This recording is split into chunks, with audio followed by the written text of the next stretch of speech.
Wake up! Wake up! Wake up!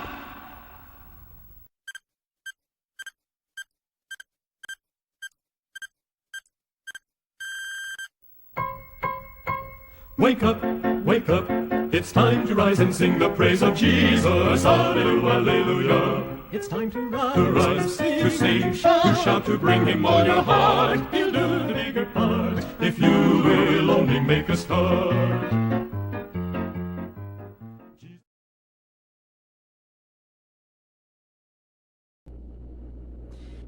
It will only take 7 minutes to understand that there are hands in our lives that are created, destined, modeled, and engraved to function as the continuing circulatory medium of love and care. Friends, this is once again your online evangelist, Brother Noy Gonzaga, and this is your formula for making a day right, the 7 minutes with God. Our Bible reminder this moment is channeled to Proverbs 31 verse 10, and it says, "Who can find a worthy woman? For her price is as far above rubies." This verse will serve as the cornerstone of a great experiential inspirational message that we will share for God's refueling. 3 days ago, I was down with a very severe headache, maybe an 8 in the scale of 10. I felt dizzy and nauseated. I eventually passed out.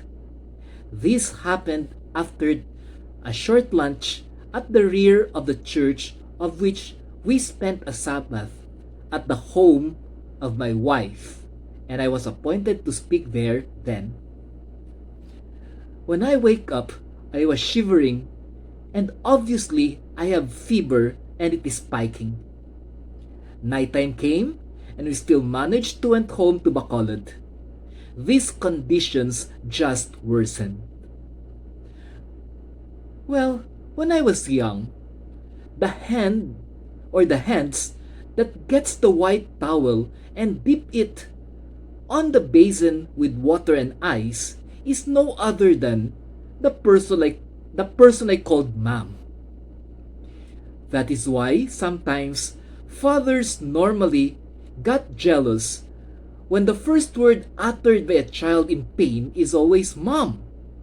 It is because normally before the child feels the greatest of that pain, the mother already may have done something to lessen it.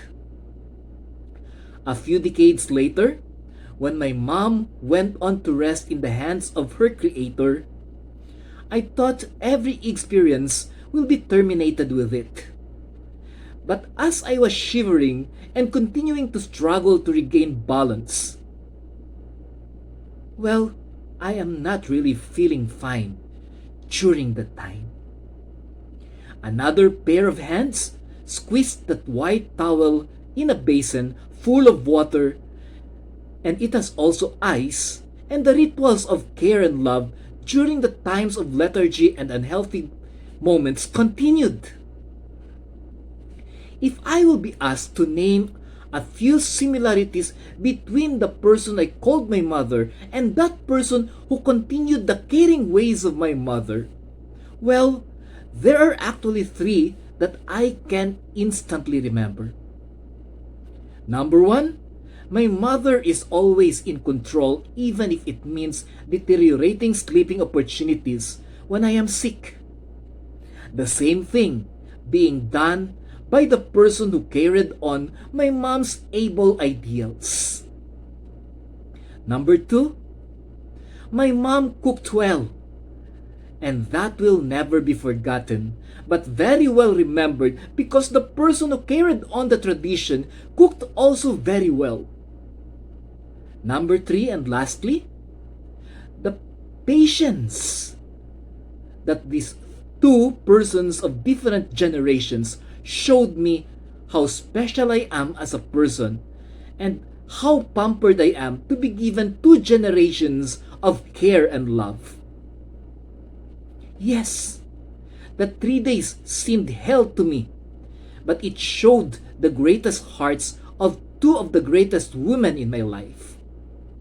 Just to set the record straight, on the third night, I independently subjected myself to RT-PCR swab test, and God is so good, it came out negative. That is in reference to the present pandemic. The mother I was referring to is no other than Mrs. Ardena Hintapanan Gonzaga, my biological mother. She already rested in God, but the monument of her love and care will always be an emblem in the life that I am living now. The person who is carrying on my mom's great ideals of love and care is the one that God prepared and eventually became my wife, Mrs. Ludilu de Palubos Gonzaga. Both of these persons are not limelight grabbers, but they fared very well behind the cameras.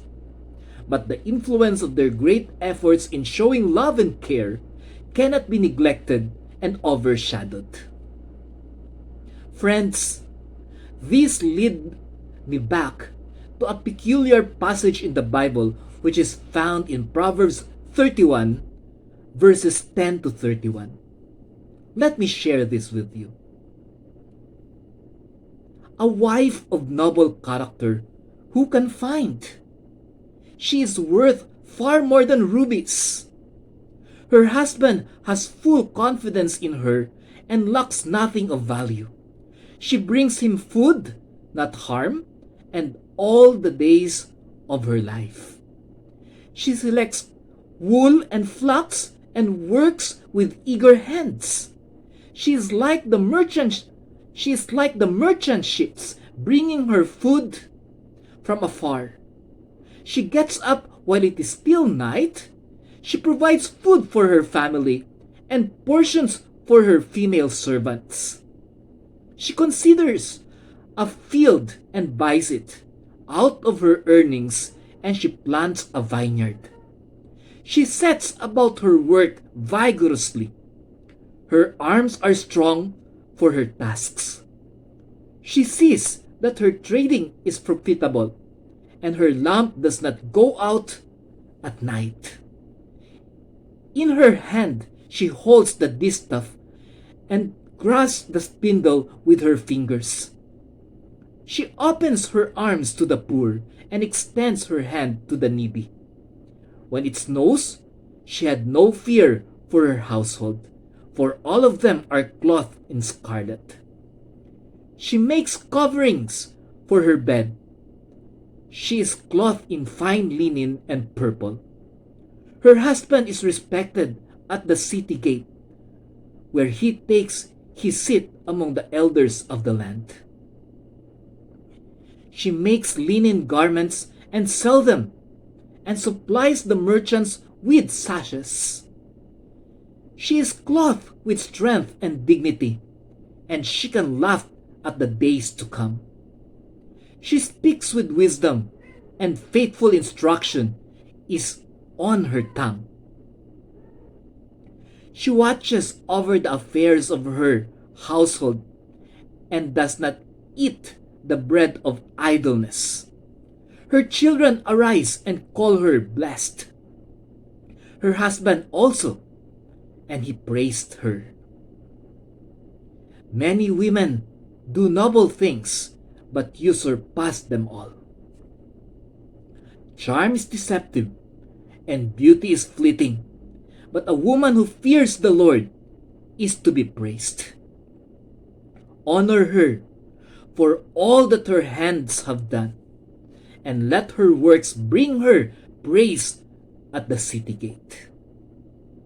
What a wonderful example the Bible has given for women to emulate and for men to look for such a woman.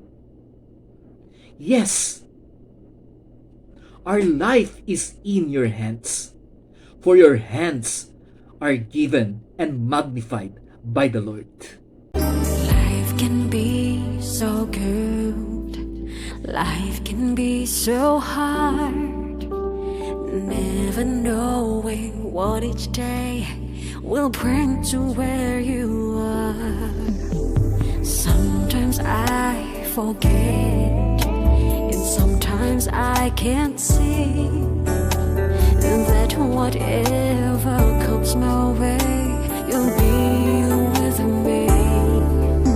My life is in your hands, my heart is in your keeping.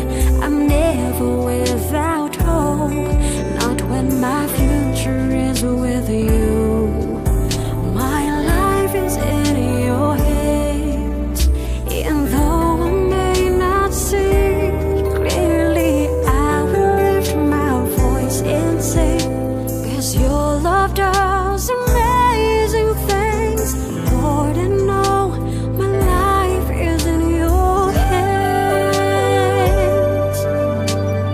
Nothing is for sure, and nothing is for keeps. All I know is that your love will live eternally. So I will find my rest, and I will find my peace, knowing that you meet my every need. My life is in your hands, my heart is in your keeping. I'm never without hope, not when my future is with you. My life is in your hands, and though I may not see clearly, I will lift my voice and sing, 'cause your love does amazing things. Lord, I know my life is in your hands. When I'm at my weakest, Lord, you carry me. Then I'll become my strongest, Lord, in your hands. My life is in your hands, my heart is in your keeping. I'm never without hope, not when my future is with you. My life is in your hands, and though I may not see clearly, I will lift my voice and sing, 'cause your love does amazing things.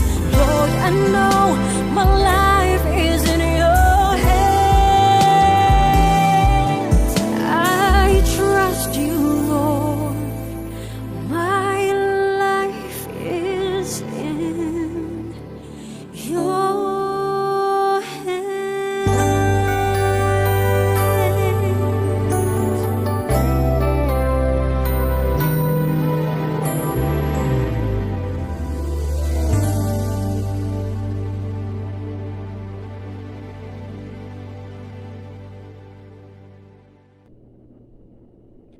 To those who are still single, may God help you find that hands that will continue your mother's loving care and touch.